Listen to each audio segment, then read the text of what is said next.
ministers' political activism. Now, the ministers, Ken Sani, Mamloko Kubai. Sometimes I'm struggling to pronounce. Christianicus Afrikaans.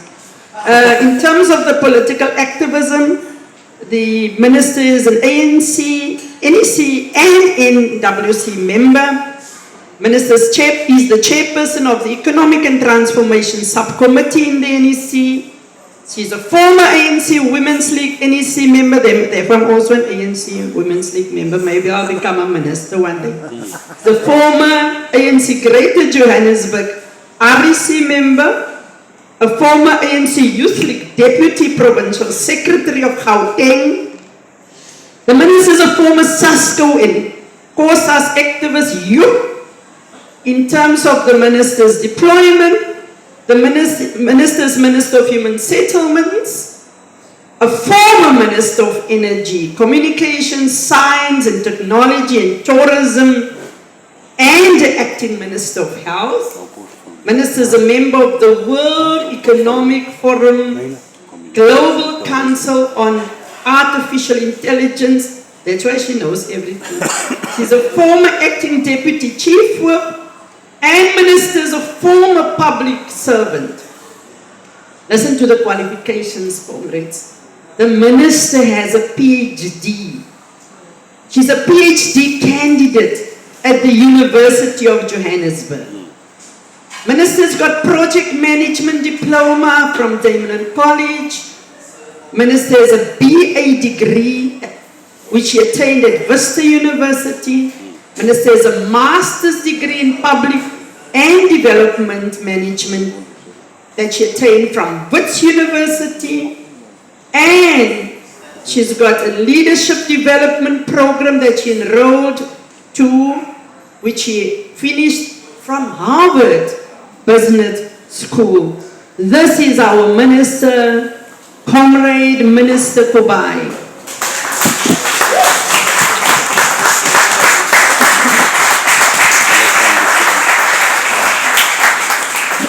Thank you very much, Comrade Eugene. Good evening. Let me start by acknowledging Comrade Eugene. Maybe let me start by apologizing for Comrade Ivo. There's an urgent meeting that he had to join virtually, and I've been communicating with him. They're still there trying to deal with some of the issues that have been urgent as a deputy chairperson of the province, but also as the MEC in the province. Acknowledging Comrade Eugene as the deputy secretary of our region, and also the mayor, also as the speaker of our metro. Acknowledging my elder, Madam Hussein, as one of our elders in the movement and a veteran, as well as acknowledged as a former MEC and a public rep. Acknowledge Comrade JP, who's also our candidate. Acknowledging our program directors, our REC. Acknowledging our House Chairperson in the National Assembly, Comrade Cedric Frolic, who's been with us. Acknowledging comrades who are here from our zones and members. Acknowledging everyone, guests and representatives of the Namaqua people. Good evening, everyone. And, thank you very much for allowing us to come here and interact. I hope I won't be long. I'll try and just summarize some of the issues that have been raised. Maybe let me start by responding to some of the issues that have been raised, and perhaps start with the issues that relates to my portfolio so that I can go more political. Firstly, in terms of what the Metro can do currently, there are no powers that have been taken from the Metro. The Metro does build. The Metro has been accredited for level 2 in terms of accreditation status. When Minister Sisulu intervened then, it was on the basis that the Metro was not performing. That is allowed within the Constitution and also within the Act, but as well because DORA, as an Act, indicates in terms of processes that we must follow within the human settlement portfolio. So at that time, the Metro was not performing and therefore there needed to be an intervention. That agreement lapsed and we've not revived it. The metro continues to build as we speak. There's been allocation for the metro to continue to build. That has been done through the HSDG. Remember, HSDG as a grant is not done for metros or municipalities, but to the provinces, and therefore is the provincial MEC that allocates resources to the metro or any municipality as a developer. We've reviewed our accreditation status and in terms of how we do accreditation as a department to ensure efficiency, but effectiveness, and also to ensure accountability. So that's what we have done, and that accreditation status has been new in terms of the work. I can say in this financial year, the metro has been allocated to build and they continue to build. But also let me speak about HTA. HTA is a company of government. It's not an independent, which I always pick up from people assuming that HTA is a private company. It's not a private company. It's a company of the state. That's a company that we want to turn it into a construction company. So its intention is supposed to be a construction company that helps us to deliver efficiently and effectively in terms of the houses.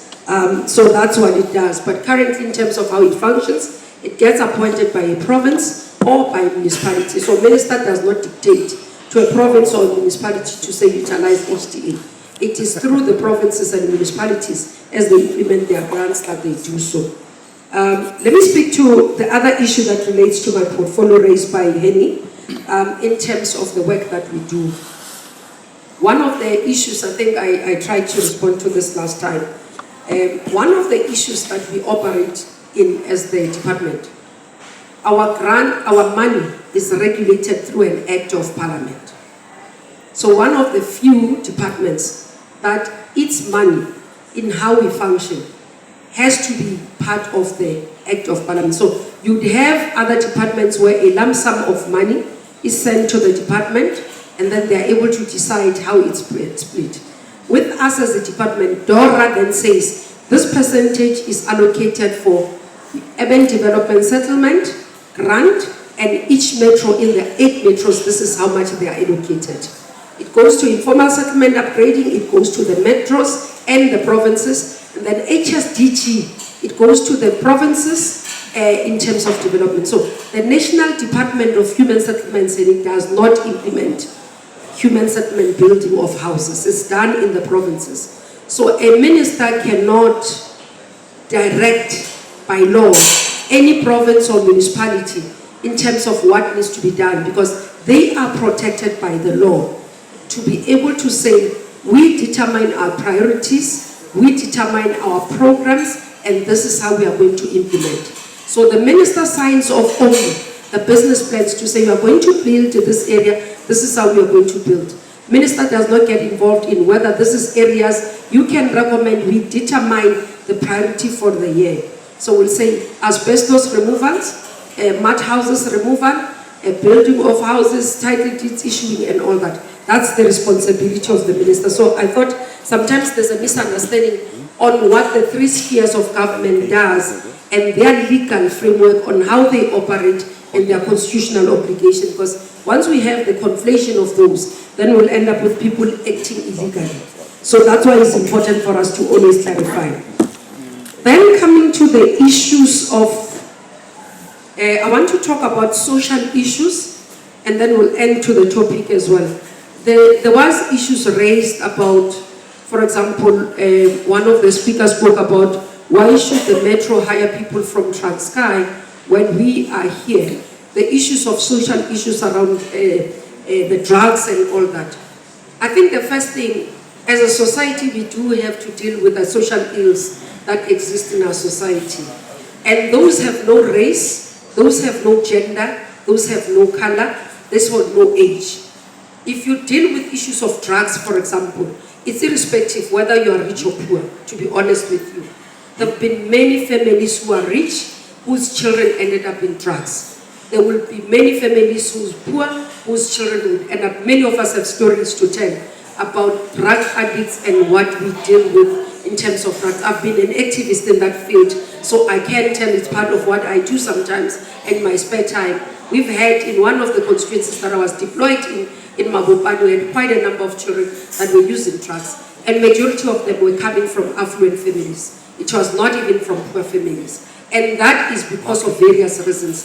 So I want us to detach the issue of drug use, addicts, and criminality to household income and poverty. Because otherwise, if we do that, we might miss the point in terms of dealing with that. And that's why we must work together in society, both us and government as communities, work against drug abuse and the use of that. So it's one of the things that I thought I should talk about. It goes also to issues of criminality. When somebody says to us, when people do not get opportunities, therefore they end up becoming criminals, it's wrong. You take a decision to become a criminal. Yes, yes. And I always say, many of us grew up in poverty. I was raised by a single parent who was a domestic worker. I studied living, when I did my matric, I lived in a shack. I chose not to be a criminal, despite the poverty. Now, we can't want to justify wrongdoing on the basis of it's not entrepreneurship. Entrepreneurship, if you talk to real entrepreneurs, not tenderpreneurs, because sometimes we have those, that all they focus on is not building business. And I talk from experience, because I've been a minister now for 7 years, and in various portfolios, but I've been a public rep for 15 years, actually more than 15. In Parliament, I've been 15 years. I've been a councillor at the age of 28. So I've been in the public space as a public rep, but also as an administrator in government. Now, if we are to say, because we do not find opportunities, I can tell you, entrepreneurship is not dependent on you getting a tender. It's not that. And it's about perseverance, it's about hard work by all of us. When you're a professional, you pride yourself about your work. What we see in the city is criminality. When people call themselves SMMEs and go and stop projects in the name of 30%, is criminality. We must call it for what it is, criminality. Because when you stop my projects as Minister of Human Settlements, I can't deliver slabs. I must deliver houses. And you are depriving the most vulnerable, the senior citizens, the orphans, an opportunity of a house. And that's what we must talk about. So I always speak strongly about this, because when I got into this portfolio in 2021, in August, I had 3,456 projects that were stopped. Not units, projects. Each project would carry about 200, 300, some of them 600 units. These were houses that were stopped, out of majority of them, 70% of them, out of criminality, theft, corruption, and criminality. Now we had to work around the clock, spend again as government, on top of what we have spent there, to try and ensure that citizens are getting their houses. As we speak, in March when we did a count, we were left with 800 of the projects to be able to open. The rest we had able to restart. Now, I'm raising that because I know the brand of what those activities does. Last week, we had an informal settlement that did not have a toilet. You understand what it means to live in an area where there's no toilet. As the toilets were going to be delivered here in the city, I get a call that SMMEs are asking, who is going to clean them? Why is the toilets coming? Who procured the toilets? And they were stopping the toilets to be delivered. Actually, we ended up with the service provider leaving with the toilets. Now that's criminality. Yeah. You're denying people of their dignity. Now, I don't buy face on this one. We can't find ourselves mixing weights on this type of things. Otherwise, we are not leaders. So I wanted to be strong on that one and also highlight. I stand in support for small businesses to get opportunities. That's why in my department, you see, we've got set aside 40% for women, 15% for young people, for disability people, for people with disabilities, but also for military veterans. We set aside, we monitor the implementation. because we are interested in ensuring that, yes, everybody has an equal opportunity to participate and understanding where we come from as a society. Now, there's another issue that I want to talk about. I'm one of those that, unfortunately, I was not given the privilege of having diplomacy, Comrade JP and Comrade Eugene. So they say it comes with age, so I think I'll acquire it as we come. Now, this is the issue I want to talk about. Regionalism and tribalism. Sure. I come from Johannesburg, born and bred in Soweto, one of the oldest townships. One of the things that we've battled with for years in my township was the fight between the Alexandrians and the Sowetans. When it comes to positioning the municipality, we'll start saying, we look whether this one, we must even balance. This one must come, if there are 3 people from Soweto, there must be 3 people from Alexandria. In the midst of it, we forget about people from Midrand, we forget people from Orange Farm. It's the fight between these 2 cities, 2 towns, historic towns, which is unfair. But we can't continue like that 30 years in democracy, comrades. For example, my comrade, you're saying that somebody can come from Transkei. We are one South Africa. Why are we still wanting to look at things from a point of a regional basis, from a point of where I come from? Because if I leave and I come, for example, I come from Johannesburg, I'm here working for the elections in the Eastern Cape. Should we say now, no, you can come, Mameluko, and come and work for elections in the Eastern Cape? We as the people, it doesn't work like that. We are one South Africa. And I like the notion that we need to start seeing ourselves as one people. One of the biggest problems that we have, for example, in KwaZulu-Natal, is the fact that over time, tribalism has been entrenched to the point that a leader is seen if it's a Zulu person. And if that person is not seen as a Zulu, then people can't follow. Now, we can't allow that to escalate and go into other parts of this country. I'm a child that speaks almost all languages. There are Xhosa. The only language that I still battle with is Afrikaans. Arabic. So I speak in the, okay, we have 12, 11 languages. In the 12, 11 languages, now I have 2 that I must learn. But I can hear Afrikaans. Shaline can attest. I can hear Afrikaans. I battle with sign language. I'm a child who grew up in Soweto. I see no tribe. I don't identify myself as this tribe. And many of our children must be raised like that. When you look at my children, my son says his language is English. He's 7 years. When you ask him, now are you going to say to that child tomorrow, you are a Mzonga, you are Zulu?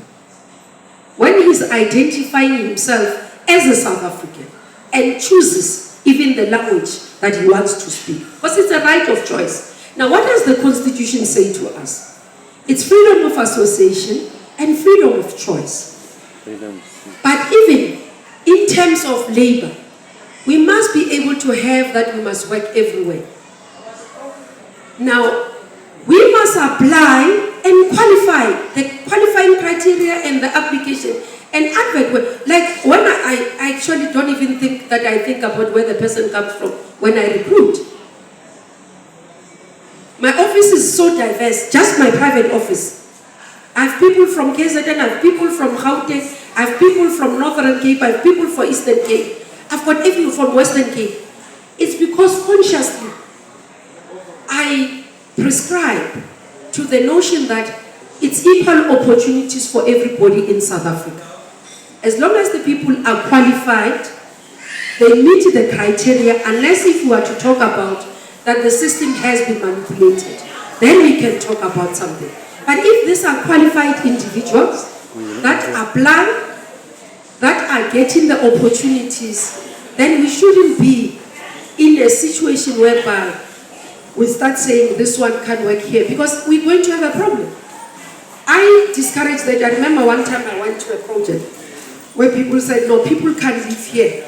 It's our houses. I said, I don't have that. I have a beneficiary list of people in that municipality. So we go and take people in that area, we go put them in the houses. That's what we are intending to build a non-racial, non-sexist, but a democratic South Africa that belongs to all.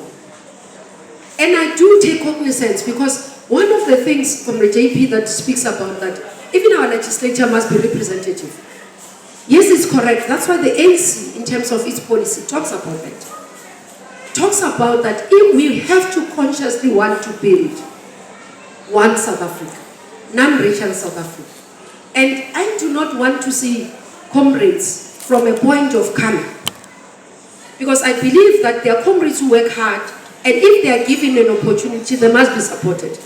But your equal strides is what I can narrate. When Comrade Eugene says it's hard work, I can tell of my story and my journey. Despite being a black woman, it didn't give me a right to get access, easily access in the ANC itself, even in terms of leadership position. It has been hard work. We sacrifice the fact that I've been in Gqeberha for more than a month, having not gone home to see my kids. It's sacrifice that we give to the ANC. Now it can't be tomorrow that you say, no, you're not going to move and all those things. But it's the same thing. So how do we build going forward? How do we work together? Yes, it's an issue that all of us must be conscious. Comrade Thabo Mbeki talks about, we must be conscious that we mustn't be feeling comfortable that I have a meeting that is full of only black people. And we continue to mobilize along those lines. We must be able to try and ensure that we are inclusive. The same way we reach out to women, same way we reach out to people with disability, we must reach out to all races. They must feel home at home and not neglected. But again, the issue is for us to consciously be able to have programs and talk about it and participate. But also, for example, one of the feedback I got during the week, for example, was that some of our comrades went to a training, and then when they arrived at the training, the trainers then spoke Xhosa and excluded. And I said it can't be correct. But the same issue as well, we always say, you know, one of the issues that we've been saying that we've got to be cognizant about when we talk about the indigenous people. Us being indigenous people is because we've been born in South Africa. We grew up here. So sometimes we think that Afrikaners have no other home. This is their home as well. And sometimes we don't want to talk about those truths. It's only those who have dual citizenship that would have come and decided. But that's why we must have a proper conversation about the South Africa we want and the future we want to build. But that I belong to in the ANC talks about South Africa that belongs to all of us. ANC talks about South Africa that belongs to all of us, both black, white, colored, Indian, race, all of us. We've got to be able to understand that we all have a role to play in South Africa. In order to build this future, all of us must have a role to play. And maybe I could be wrong. I'm one of those comrades that do not subscribe to this segregation of us having separate engagements. When we are saying, no, we are going to have a separate engagement with the following groups. It's not right. We must have activities and programs that are inclusive. That's why I was happy when I walked in the room and I didn't see one race. We all are here. And we are talking about some of the characters that over time ANC would have started to build that we are trying to address. Now, when we talk about rebuilding and renewal of the ANC, renewal of the ANC talks about us going to the foundation of what this organization was built for. Because over time we would have lost progress. We would have started to deter. And when we took in the last conference said, there is a need for the ANC to renew. To renew in terms of building leaders of ethical standard and morally upright. It is time for the ANC to go back to basics and be an organization not of black Africans, but for all. It is an organization that must go back and understand that we can't be perpetuating chauvinism in the organization, but we must build a non-sexist organization. We must be an organization that is integrated. That's why today it's one of the parties. And we have an LGBTQI plus community that we recognize that participates actively in the organization. It's that recognition, because it was not a mistake. There are people today who talk about this constitution being a mistake. Our forebears did not make a mistake. It's a choice that they made, that there shall not be blood anymore that is shed on the eve of 1994. People say that our leaders actually sold at Kodesa. It's choices that you made to preserve lives. That's leadership. But there was no selling out. Because ours was a quest to gain a democracy. Freedom for the people of South Africa as a basis for us to be able to build, as well in terms of the economic emancipation. And as we build over 30 years, as we advance this democracy, when you look at what we talk about in our manifesto, you would understand that we've laid the foundation. We've built institutions that supports this democracy. The Chapter 9 institution that subjects everybody, including the leaders of this country, to accountability. Here in this country, you have institutions that can even subject the president of the country to inquiry. This is the democracy we want, and we can't regret having it. In the 30 years that we've built, this is what we have laid a foundation, and we've got to be able to go forward. We said, as the ANC, we want to defend the gains of democracy as one of the priorities of our manifesto, is to understand that the gains of democracy was what Dr. Madiba wanted to see, building a rainbow nation, building a country that is unique in its diversity, but in one nation, and that's what we stand for. So today I want to say, because I am here as representing the most highest structure of the ANC, that when you look at the manifesto, it was not a mistake. It was well crafted. It took where we come from and acknowledged that this is the path we are taking. So that's why you see those priorities. And number 4 of it being building and defending our democracy. Our democracy talks about being able to defend our constitution, being able to defend the Chapter 9 institutions, being able to defend our laws, being able to defend every individual's rights as per the Bill of Rights, being able to ensure that all of us can live together in harmony. And that's what that clause and that priority means, taking back us to the foundation of our Freedom Charter. So that's our assurance as ANC, that we remain committed to what we have said and what our forebears have laid for us. We continue in that. Amandla.